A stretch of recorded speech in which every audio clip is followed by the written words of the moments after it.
Hello friends, welcome to our channel. So இன்றைக்கி என்ன vlog எடுக்க போகிறேன் அப்படின்னா, நான் சிக்கன் கிரேவி பண்ண போகிறேன். ஸோ நான் எப்படி என்னோடய ஸ்டைலில் நான் எப்படி பண்ணுறேன் அப்படின்ட்டு உங்ககிட்ட ஷேர் பண்ணிக்க போகிறேன். ஸோ கண்டிப்பாக நீங்கள் பாருங்கள், பார்த்துட்டு எப்படி இருக்குது அப்படின்ட்டு கீழே கமெண்ட் பண்ணிவிடுங்க. ஸோ வாங்க நம்ம வீடியோக்குள்ளே போகலாம். ஃபஸ்ட் டைமே என்னோட சேனல் பார்க்குறீங்கன்னா சப்ஸ்கிரைப் பண்ணிக்கோங்க. இந்த வீடியோ பிடிச்சிருந்தா ஒரு லைக் பண்ணிவிடுங்க.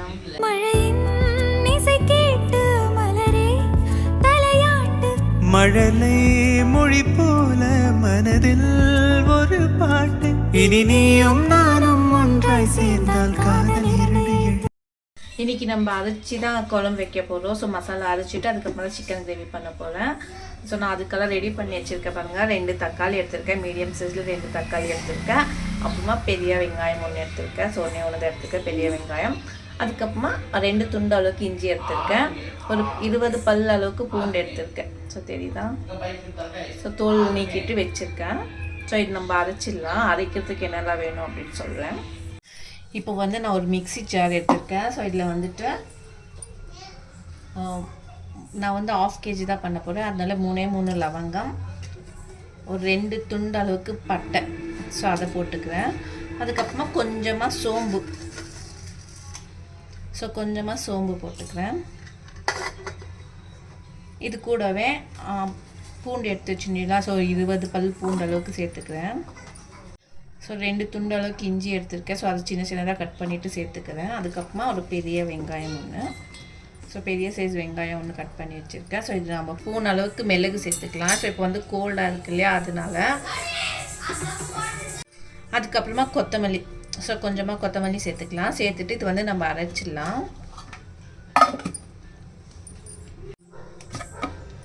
ஸோ கொஞ்சம் குறைப்பாக அரைச்சிட்டு அது கூடவே நம்ம 2 தக்காளி சேர்த்துக்கலாம்.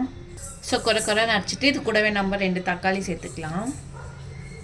ஸோ மீடியம் சைஸில் 2 தக்காளி எடுத்துருக்கேன், அதையும் போட்டு நம்ம அரைச்சிடலாம்.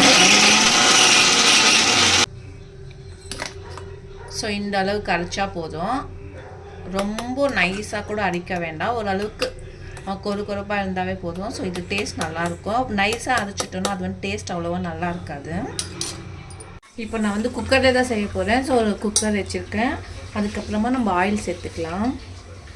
நான் ரீஃபண்ட் ஆயில் தான் சேர்ப்பேன். ஸோ உங்களுக்கு எந்த ஆயில் வேணுமோ அது சேர்த்துக்கோங்க.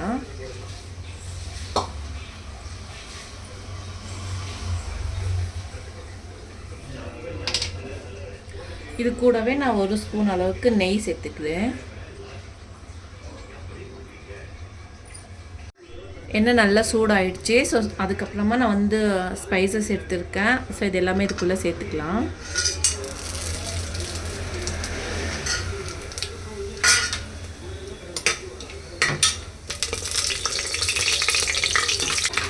நம்ம ஆனியன் கட் பண்ணி வச்சுருக்கேன். நான் ஒரு பெரிய சைஸ் ஆனியன் அதை சேர்த்துக்கிறேன்.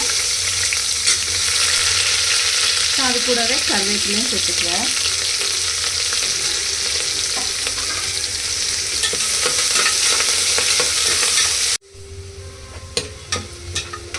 ஸோ இந்த அளவுக்கு வெங்காயம் வதங்கினா போதும். இது கூடவே இப்போ நம்ம வாஷ் பண்ணி வச்ச சிக்கன் சேர்த்துக்கலாம்.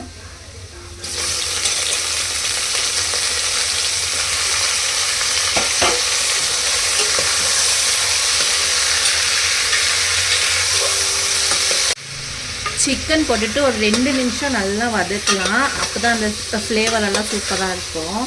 ஸோ சிக்கனுக்குள்ளே அந்த ஆனியன் அதுக்கப்புறமா ஸ்பைசஸ் அந்த வாசனைலாம் நல்லா இறங்கும். ஸோ 2 நிமிஷம் நல்லாவே வதக்கலாம்.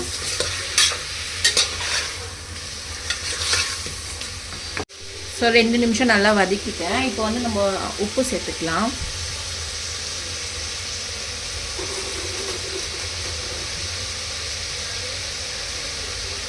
நான் உப்பு சேர்த்துக்கிறேன்.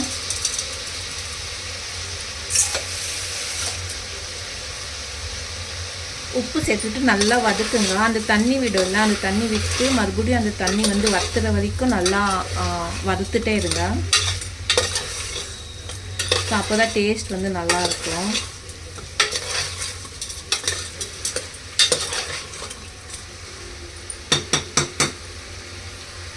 ஸோ பாருங்கள், சிக்கனில் தண்ணி விட்டு அதுவும் நல்லா வத்திடுச்சு.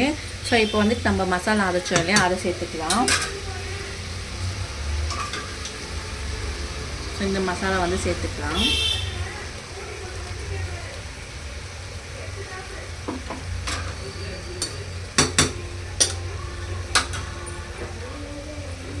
இது கூடவே நம்ம காரத்துக்கு எவ்வளோ வேணுமோ ஸோ அவ்வளோ மிளகாய் தூள் சேர்த்துக்கோங்க. நான் வந்து வீட்டில் அரைச்ச மிளகாய் தூள் தான் சேர்க்க போகிறேன்.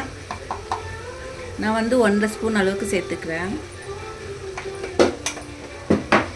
ஏன்னா நம்ம வந்து மிளகு போட்டிருக்கோம், ஸோ அது காரம் தகுந்த மாதிரி தான் நம்ம வந்து மிளகாய் தூள் யூஸ் பண்ண முடியும்.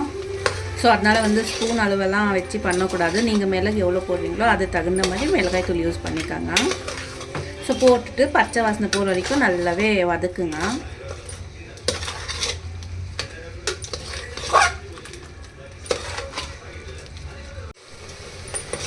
ஸோ சூப்பராக வந்து பச்சை வாசனை போயிடுச்சு. ஸோ ஸ்மெல் வந்து சூப்பராக இருக்குது.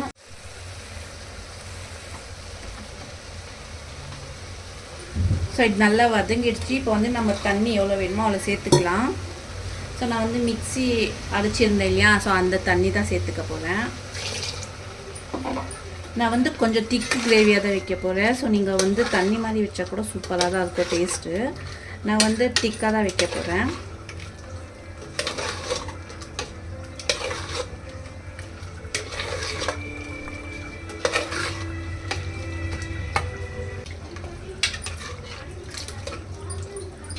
குக்கரில் வைக்கிறப்போ எப்போவுமே நம்ம வந்து தண்ணி கொஞ்சமாக தான் சேர்த்துக்கணும். ஏன்னா வந்து குக்கரில் தண்ணி வந்து வற்றாது எப்போவுமே.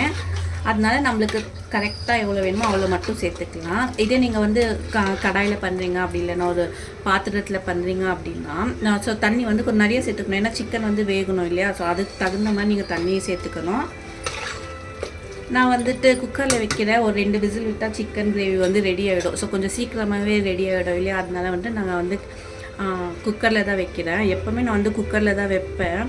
எந்த குழம்பு வச்சாலுமே நான் குக்கரில் வைப்பேன். எனக்கு வந்து கொஞ்சம் சீக்கிரம் வேலை முடியும் அப்படின்றதுக்காக. இப்போ வந்து கிரேவி வந்து ரெடி ஆகிடும். ஒரு 2 விசில் நம்ம க்ளோஸ் பண்ணி வச்சிடலாம். ஒரு 2 விசிலுக்கு வந்து ரெடி ஆகிடும்.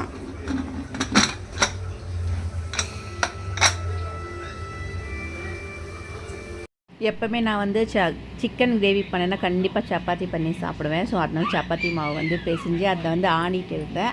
ஸோ சப்பாத்தி மாவு ரெடி பண்ணி வச்சுட்டேன். இப்போ குழம்பு ரெடி ஆகிடுச்சான்னு பார்க்கலாம். ஸோ சிக்கன் கிரேவி வந்து ரெடி ஆகிடுச்சு. நம்ம ஓப்பன் பண்ணி பார்க்கலாம்.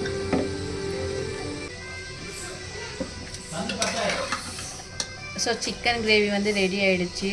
ஸோ சூப்பராக இருக்குது. ஸ்மெல் வந்து சூப்பராக வருது. கண்டிப்பாக நீங்களும் வீட்டில் ட்ரை பண்ணுங்கள். நான் வந்து இப்போ சப்பாத்திக்கு தான் சாப்பிட போகிறேன். ஸோ டேஸ்ட் பார்த்து சொல்கிறேன் எப்படி இருக்குது அப்படின்ட்டு.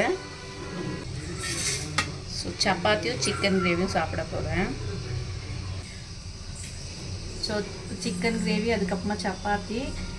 ஸோ இந்த காம்பினேஷன் வந்து எனக்கு ரொம்பவே பிடிக்குமா. ஸோ அதனால் வந்து நான் சிக்கன் கிரேவி எப்போ தான் வைக்கணும் அப்போ தான் வந்து நான் சப்பாத்தி சாப்பிட்டுவேன்.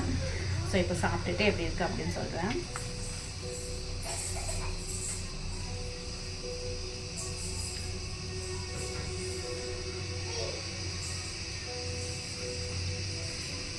சூப்பராக இருக்குது. கண்டிப்பாக நீங்களும் வீட்டில் ட்ரை பண்ணுங்கள். ஸோ சூப்பராக இருக்குது. நான் சொன்ன மாதிரி எல்லாமே மசாலா போடுங்க. சூப்பராக இருக்கும் டேஸ்ட்டு. ஸோ கறி கூட சூப்பராக வெந்திருக்கு. 2 விசில் தான் விட்டேன். ஸோ கறி வந்து சூப்பராக வெந்திருக்கு. ஸோ சூப்பராக இருக்குது. கண்டிப்பாக நீங்களும் வீட்டில் ட்ரை பண்ணுங்கள். கண்டிப்பாக இந்த வீடியோ பிடிச்சிருந்தா லைக் பண்ணுங்கள். ஸோ என்னோட சேனல் ஃபஸ்ட் டைம் பார்க்குறீங்கன்னா சப்ஸ்கிரைப் பண்ணிக்கோங்க. நெக்ஸ்ட் வீடியோக்காக பெல் ஐக்கனை கிளிக் பண்ணி வச்சுக்கோங்க. ஸோ அப்போ தான் நான் போடுற வீடியோ உங்களுக்கு நோட்டிஃபிகேஷனில் வரும். பாய். நெக்ஸ்ட் வீடியோவில்